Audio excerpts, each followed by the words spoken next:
Sana ay nasa mabuti kayong kalagayan dahil patindi ng patindi ang init ng panahon. Alam niyo po, kahit mabigat ang krisis natin sa enerhiya, ang trabaho ng gobyerno ay hindi maaaring doon lang tumigil. Patuloy ang paggawa ng mga kalye at daan, patuloy ang pangangalaga sa mga may sakit, sa mga estudyante. Hindi pwedeng huminto ang pagpuksa sa krimen.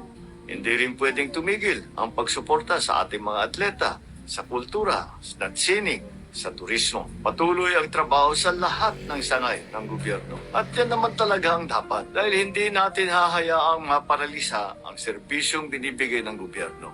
Ano man ang problemang hinaharap. Kaya't hayaan niyo pong ikwento namin sa inyo, simula po sa vlog na ito, ang mga mahalagang programa ng pamahalaan na kahit sa gitna ng krisis ay nakakapagdala ng magandang pagbabago sa buhay ng ating mga kababayan. Tignan natin ang kwento naman ng pamilyang mga matagumpay na iniahon ng ating mga programang pabahay.